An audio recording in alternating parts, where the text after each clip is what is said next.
Hello my dear friends and welcome back to another Bad Batch video. I just want to start by saying a huge thank you to each and every one of you. We have just reached the big milestone of 68,000 subscribers and we're on our way for 70,000. It's absolutely crazy and I'm so grateful to each and every one of you. I have huge aspirations for this channel and it means the world to me that you've stood alongside me for this incredible journey. I appreciate all of my Megalorians and you guys are the very reason I do this every single day. We all love Star Wars and being able to share that passion with you is amazing. It's really hard not to tear up, but you guys are just phenomenal. Thank you so much. When I reach the milestone of 70,000, I will be doing something special. I am saving something really special for 100k, but in the meantime, I want to do something for 70. For some reason, a lot of people think I sound like Captain Phasma, and a big request I have over and over again is to do an entire video talking like her. FN2187, submit your blaster for inspection. And who gave you permission to take off that helmet? You ought to be for your disobedience. Okay, back to the Bad Batch. We just got episode 10 Common Ground, where we were taken to the planet of Raxus. The former separatist capital has now been taken over by the Empire, and a new female Imperial called Captain Bragg was leading the siege. As we saw in the episode, the Bad Batch were commissioned by Sid to rescue Senator R.B. Singh, while Omega stayed on Ord-Mantell and wiped out their debt through her strategic talents in the game of Dedrick. I've covered all of this and more in my full episode breakdown, so go over there and check it out. Now, I don't know if you know this, but episode 10 also marked the final episode, which we have some footage for from the trailers. From here on out, we're going in blind, and it really feels as though Lucasfilm and Disney have something really huge lined up for us. Alright, so now that we're all caught up, let's get to the subject of today's video. A couple of weeks ago, the episode titles leaked for all of the upcoming July episodes. Based on episode 10's title yesterday, it seems as though these are accurate. I also want to point out that Disney have now confirmed these titles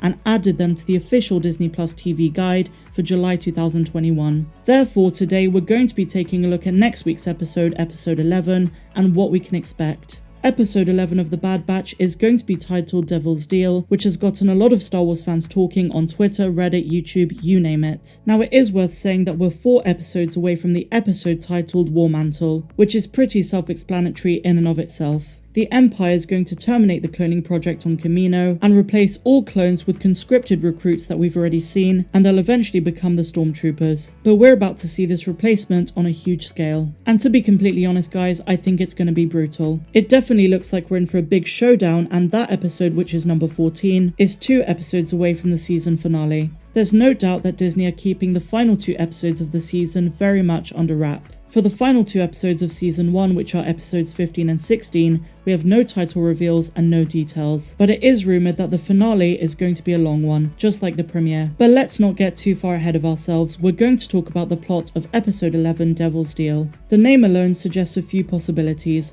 all of which are tangible. So let's take a look at them. For quite a good portion of the show so far, the Bad Batch have been mercenaries for Sid on Ord-Mantell. As we saw in episode 10, their debt has been cleared thanks to Omega, but they still need the financial support to keep Omega safe and make their way in an ever-changing galaxy. I think what might happen is that the Bad Batch are going to try and find Boba Fett. Knowing that Omega is technically his sister, and the fact that they need a bounty hunter's protection from Cad Bane and others that the Kaminoans might send, it would make sense that they would look for Boba. But getting hold of Krait's Claw at this point in the timeline is not going to be easy, mainly because they operate on multiple worlds, some of which are dangerous. Sid is likely going to make them a deal, a very dangerous one. A devil's deal, so to speak. The Bad Batch is going to have to perform a daring mission for her, the most taxing one yet. In return, she'll give them intel of where Boba Fett is. Another option is that the Devil's Deal refers to the Kaminoan subplot. If we're being completely honest, Cad Bane likely got back to Lama Su pretty quickly. Omega escaped with the Bad Batch, and I have a feeling he's going to find out that Nala Se is the one who allowed this to happen. And tensions are going to rise on Kamino, even more so than they have been. Now, the last thing that the Kaminoans need is to be divided. They have a task to perform, and that is to keep the Empire on their side. They're trying to create a third wave of clones based on Omega's abilities. Internal fighting is doing them no good, and with Nala Se indirectly helping Omega, Lama Su has his work cut out for him. The Devil's Deal might also involve the Prime Minister stepping up his game and hiring someone much more effective. Lama Su might be the one who hires Boba Fett to go after Omega. I've heard a couple of people state that they think the Devil's Deal is referring to Darth Maul, but I don't think so. For one thing, the story does not call for his appearance. And secondly, there's so much going on right now, we don't need more cameos. I believe that Lucasfilm are saving the larger cameos like the Night Owls for season 2 of the show. We have so much going on right now with the current plot and characters, we don't need unnecessary cameos. And in a broader sense, in a huge way, that's what's so great about Dave Filoni. He cares about the story being told and doesn't over-egg the pudding. He respects the pacing of the stories that he tries to tell, and that's exactly the vision of George Lucas. You know, it kind of makes me think of when the prequels were first announced in the 1990s. Loads of Star Wars fans were saying how great it's going to be to see Darth Vader destroying everyone and taking over the galaxy. And George Lucas replied,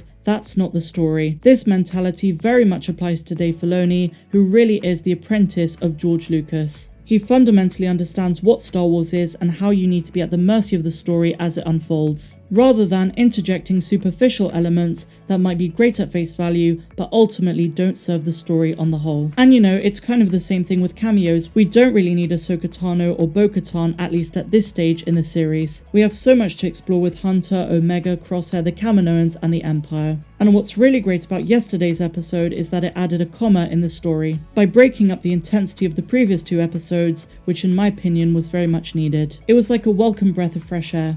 But going back to episode 11, Devil's Deal, it can really go in multiple directions. If I had to put forward one bold prediction, it's that based on how the series has been laid out so far, we're going to have an Empire-heavy episode. I could be wrong, but it really feels like we need to know what's going on back on Kamino with Crosshair, Lama Su, and of course the very much forgotten but essential character, Admiral Rampart. It feels like we got a calmer episode than normal this week to prep us for how intense the final mile of this season is going to be. Come episode 12 and 13, it's going to be edge of our seat sort of stuff. So stay poised guys, this is going to be one hell of a ride, but we still have 6 episodes to go. I'm truly hoping that one of these episodes is going to be longer than what we've been getting. As I've said before, my only real complaint about this series is how short some of these episodes are. It's like you really start getting into the episode and then bang, it ends. We really need one that's about 30 to 40 minutes long, or even better, a 75-minute finale just like the premiere Aftermath. Now that would be something really special, but perhaps I'm asking too much. But what do you guys think? Are you enjoying this series so far? What do you make of episode 10, and are you looking forward to episode 11, Devil's Deal? These are all the details we know so far, but as always, I will keep you guys up to date later in the week with what's going on. Also remember guys, today is Anime Expo, where we get our first look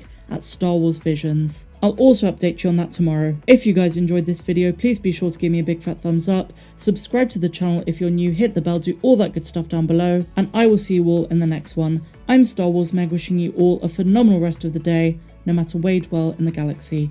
Have a good one. The Polynesian spa.